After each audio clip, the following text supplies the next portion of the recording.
இருக்கு. இனி வீட்லயே பானிபூரி செய்யலாம் எல்லாரும். ஆச்சி பானிபூரி கிட்.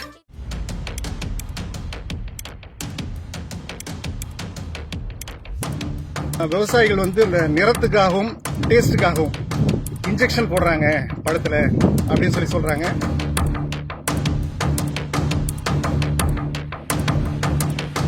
இப்போதான் டிவிலலாம் அனௌன்ஸ்மெண்ட் பண்றாங்க.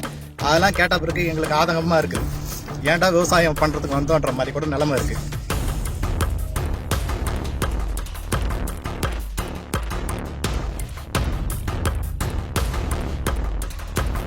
விழுப்புரம் மாவட்டத்தில் கிட்டத்தட்ட 3500 ஹெக்டருக்கும் மேற்பட்ட பரப்பளவில் தர்பூசணி பயிர் சாகுபடி செய்யப்பட்டு வருகிறது. இப்போ எல்லாம் முதல் அறுவடை முடிஞ்சு ரெண்டாவது அறுவடை போயிட்டு இருக்கு. முதல் கட்டிங், ஃபர்ஸ்ட் கட்டிங்னு சொல்லுவாங்க. ஃபர்ஸ்ட் கட்டிங் முடிஞ்சு செகண்ட் கட்டிங் பண்ணிட்டு இருக்காங்க. இதில் ஒரு தவறான ஒரு கருத்து வெளியில் உலா வந்துகிட்டு இருக்கு. அதை பற்றி நம்ம விவசாயிகள்கிட்டையும் நேரடியாக கேட்கறதுக்காக தான் வந்திருக்கோம். அப்படி பார்க்கும்போது விவசாயிகள் நிறைய அவங்களுடைய சொன்ன கருத்துக்கள் விவசாயிகளுக்கே நம்ப முடியல. ஏன்னா விவசாயிகள் இதை யாருமே இந்த மாதிரி ஒரு தவறுகள் செய்யறதுக்கான வாய்ப்புகளே கிடையாது அப்படின்னு சொல்லியிருக்காங்க. என்ன தவறான தகவல் பரவுதுன்றது சொல்லுங்க. தவறான தகவல் பாத்தீங்கன்னா விவசாயிகள் இந்த நிறத்துக்காகவும் டேஸ்டுக்காகவும் இன்ஜெக்ஷன் போடுறாங்க பழத்துல அப்படின்னு சொல்றாங்க. அந்த மாதிரி ஒரு வாய்ப்பே கிடையாது. ஏன்னா ஒரு இன்ஜெக்ஷன் ஏதாவது ஒரு பழத்தை நம்ம குத்தனம்னாலே அந்த பழம் வீணா போயிடும். அதுக்கு பிறகு நம்ம அதை எடுத்துட்டு போக முடியாது. அதுக்கு அதுல ஏற்கனவே நீர்ச்சத்து அதிகமா இருக்கு. கலர் நேச்சுரலா வருது. இப்ப வெட்டி காமிச்சோம், எவ்வளவு பிரைட் கலர் இருக்கு பாருங்க. அதுக்கு மேல கலர் அதுக்கு தேவையே இல்லை. அப்படி கலரையும் செலுத்தவும் முடியாது. பழம் வீணா போயிடும். ஸோ இதை மக்களுக்கு தெரிஞ்சுக்கணும், மக்களிடையே விழிப்புணர்வு ஏற்படுத்தணும். இந்த தர்பூசணி பழத்தை எல்லாரும் வாங்கி விருப்பமா சாப்பிடணும்.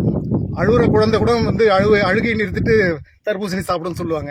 அந்த மாதிரி தர்பூசணி பிடிக்காதவங்க யாருமே கிடையாது. வேளாண் வணிக துணை இயக்குனர் இப்போ ஆரம்பத்தில் 12,000 போயிட்டு இருந்த தர்பூசணி ஒரு டன் இப்போ ரேட் 3000 கிட்ட வந்துடுச்சு.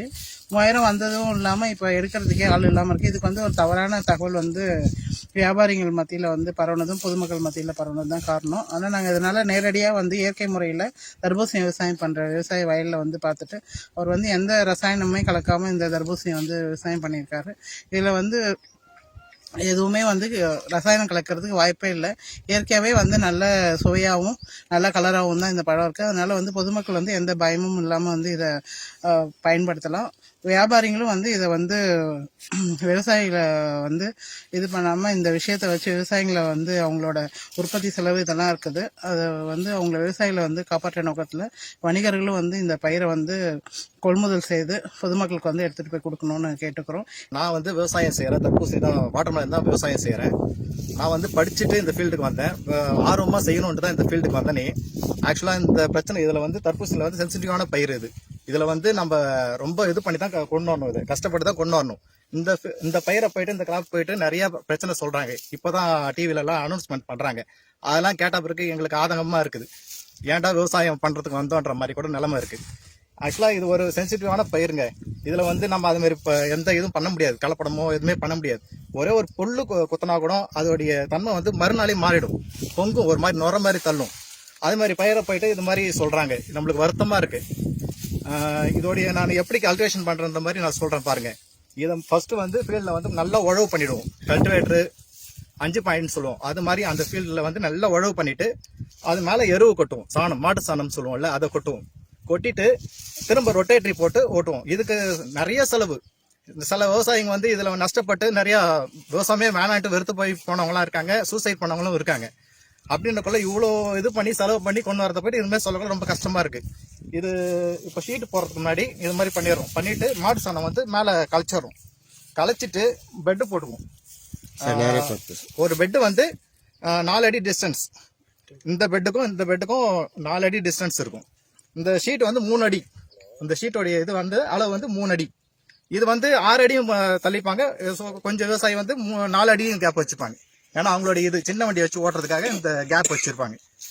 இதுல இயற்கையான முறையில தான் அந்த மாட்டு சாணம்லாம் கொட்டி இந்த ஷீட்டெல்லாம் போடுவோம். நாங்க போட்டுட்டு இது 1.5 அடிக்கு ஒரு தொலை போடுவோம்.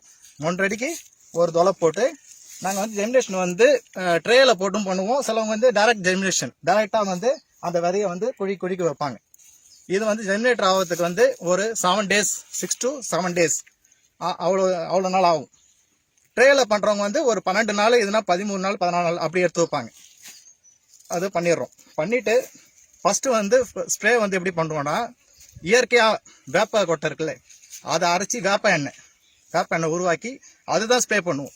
ஏன்னா மேலே வந்து அந்த பூச்சிக்கொல்லி வராமல் இருக்க தடுக்கிறதுக்காக மேலே வந்து வேப்ப எண்ணெய் தான் ஸ்ப்ரே பண்ணுவோம் முதல்ல.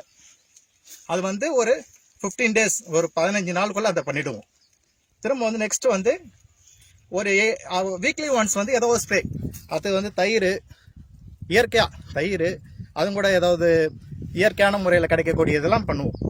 பண்ணி வாரத்துக்கு ஒரு தடவை அதை பண்ணுவோம். ஃபெர்டிலைசர் வந்து பஞ்சகாவியா, அப்புறம் வந்து அந்த மீன் திரவம்னு சொல்லுவாங்க, அதெல்லாம் வந்து இதுக்கு செலுத்துவோம். மற்றபடி நாங்கள் இது மாதிரிலாம் பண்ணி நாங்கள் இதை எடுக்கணும்னு அவசியமே கிடையாது. அவங்க சொல்கிற மாதிரிலாம் இது வந்து ரொம்ப சென்சிட்டிவான கிராப். இது குழந்தைய பார்க்குற மாதிரி தான் பார்க்கணும் இது. ஏன்னா இது வந்து சும்மா ஒன்றும் இல்லைங்க. ஒரு காட்டு பண்ணி வந்ததுன்னா ஒரே ஒரு தொலை லைட்டாக அப்படி குத்திட்டுனா மறுநாளே அதோடைய வீரியம் தெரிஞ்சிடும், மறுநாளே அழுகிடும் சுத்தமாக. ரொம்ப நாள்லாம் வச்சிருக்க முடியாது இந்த பயிரை பொறுத்த வரைக்கும். அது மாதிரி நாங்கள் பார்த்து கொண்டு வரதை சரி, அப்போ வந்து சின்னதாக ஒரு ஹோல் போட்டாலே அந்த பழம் வீணாயிடும். வீணாயிடும். அப்போ வந்து இதுல ரசாயன கலக்கிறதுக்கு வாய்ப்பே இல்லைன்னு சொல்றீங்க. வாய்ப்பே இல்லை. ஏற்கனவே வந்து சன்லைட், சூரிய ஒளியால இது ஆட்டோமேட்டிக்கா கலர் ஆட்டோமேட்டிக்கா வந்துருது. மழை நாள் கூட கிடையாது. இப்போ வந்து ஃபுல்லாவே வெயில் தான். கிட்டத்தட்ட பாத்துங்க பிப்ரவரியில இருந்தே வெயில் அதிகமாவே இருக்கு. இனி வீட்லயே பானிபூரி செய்யலாம் எல்லாரும். ஆச்சி பானிபூரி கிட்.